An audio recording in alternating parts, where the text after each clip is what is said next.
Me habéis pedido este vídeo y bueno, la verdad es que casi todo lo que voy a comentar en este vídeo son hipótesis. Se sabe casi nada del origen de la fibromialgia. Yo mismo no tengo un discurso concreto en este asunto, así que voy a comentar curiosidades, hipótesis y demás.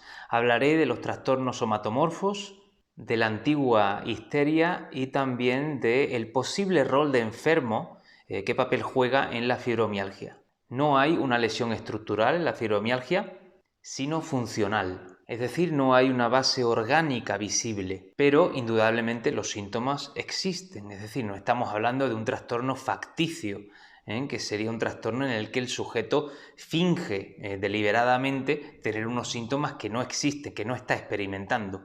Lo que sí hay en la fibromialgia es una hipersensibilización del sistema nervioso central. Ahí parece haber acuerdo entre los profesionales. Esta hipersensibilización podría explicar diferentes tipos de dolencias, como por ejemplo el colon irritable, la fatiga crónica y demás. Todas ellas son dolencias funcionales sin base orgánica. Es decir, algo funciona mal, pero realmente no podemos ver en el cuerpo qué es el correlato de ese mal funcionamiento. A priori, estructuralmente, todo está en su sitio. La fibromialgia no está localizada, es un mal general, digamos, y tiene una variedad de síntomas bastante amplia. Dolor, cansancio, parece que los tejidos blandos están afectados. Como he dicho, cuando la lesión es funcional y no orgánica, y no hay algo visible en el cuerpo que nos dé una pista de qué es lo que ocurre, hay que plantearse si lo psicológico, si lo afectivo ha podido estar causando estos síntomas físicos. Sería lo que se conoce como una somatización. El origen podría ser psicológico, emocional,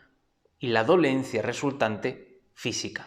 Pasa, por ejemplo, en muchas epilepsias. Los neurólogos bien lo saben, ¿no? Que tienen que mandar al psiquiatra o al psicólogo a muchos sujetos porque realmente no encuentran ningún tipo de base orgánica. La epilepsia sigue ocurriendo, pero no hay nada en el cerebro que nos dé una pista de lo que ocurre. No hay una lesión orgánica en el cerebro. Hoy en día es posible que algunas fibromialgias, no todas, pertenecieran a los trastornos somatomorfos, que son aquellos que muestran síntomas físicos, como he dicho, como consecuencia de una exposición prolongada al estrés o a otros problemas psicológicos. Estaríamos hablando también de lo que he dicho antes, la somatización.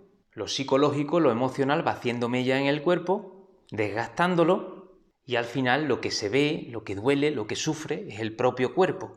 Nos queda aún muchísimo por descubrir con respecto a esta relación entre los acontecimientos vitales, los efectos de estos a nivel psicológico y emocional y, por último, las consecuentes dolencias físicas resultantes. No sabemos todavía cómo explicarlo de una forma clara, unir lo psicológico con lo físico. No sabemos cómo, pero lo que no cabe duda es de que un estrés prolongado puede afectar tanto estructuralmente como funcionalmente a diferentes partes del cuerpo. Porque cuando actuamos de forma íntegra, actúa todo el organismo. Aquí ya no nos vale elegir entre el modelo médico o el modelo biopsicosocial.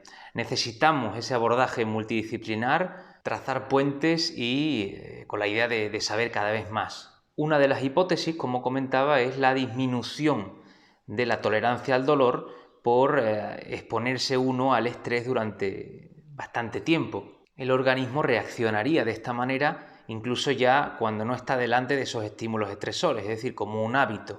Algunos autores también comparan la antigua histeria de Freud o el síndrome de Briquet con la fibromialgia, como si esta última fuera una forma diferente de expresión en la modernidad, en los tiempos modernos, pero en esencia fuera parecida a estas dolencias que digo del pasado. La esencia en común sería que es el cuerpo el que se hace cargo, el que sufre las dolencias psicológicas. Sería un tipo de somatización extrema, digamos. Los estudios apuntan a que las personas con fibromialgia tienen síntomas depresivos y ansiosos más que la media, más de la media, más de lo normal. Es lógico que se pueda pensar que esto es una consecuencia de aguantar el dolor durante mucho tiempo, pero se debe investigar más sobre los síntomas depresivos y ansiosos antes del diagnóstico de fibromialgia, para saber si solamente son consecuencia de la fibromialgia o si podrían ser también elementos causales de la fibromialgia. ¿Había ya episodios depresivos y ansiosos antes de la fibromialgia? Quizás también algún tipo de trastorno de personalidad de base. Desde luego, cualquier dolor crónico provoca males psicoafectivos a la larga, eso está claro, ¿no? Como consecuencia. Pero eso no significa que también pudieran estar presentes antes de ese dolor crónico, es decir, que pudieran estar causando el dolor crónico y no solo ser la consecuencia. Obvio que habrá fibromialgias causadas por procesos inflamatorios, infecciones, cosas no relacionadas con lo psicológico, eso no cabe duda, no estoy diciendo lo contrario. Pero si algunas fibromialgias son causadas por males psicológicos, estrés y demás, pues habrá que saberlo también. Y esto nos lleva a lo que otros autores sostienen como posible causalidad de la fibromialgia. Personas que han estado sacrificándose durante mucho tiempo para tratar de encontrar una estabilidad laboral, una estabilidad en los vínculos, pero tras tanto fracaso se han desgastado demasiado y tras ser consciente de estos efectos en el cuerpo por ese desgaste continuo, se acogen al rol de enfermos, el rol de enfermo físico, que le asegurará al menos la atención de ciertas personas del entorno y del propio sistema de salud.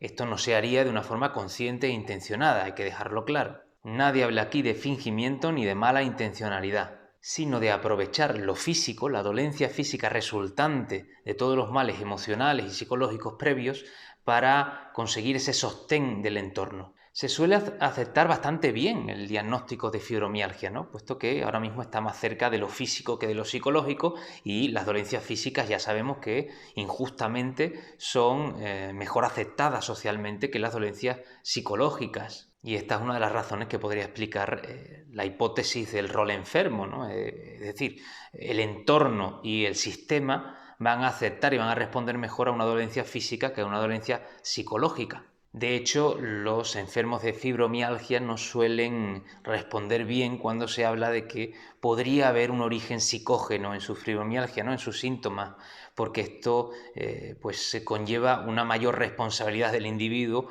porque el entorno no lo entendería tanto y no respondería de igual manera que si es una dolencia física. También se ha relacionado la fibromialgia con esquemas de pensamiento más derrotistas o más negativos, más pesimistas, aunque estamos en las mismas, es decir, no sabemos si esto es consecuencia de la fibromialgia o si es que estaba antes del diagnóstico de fibromialgia y por tanto podría estar afectando o causando la fibromialgia.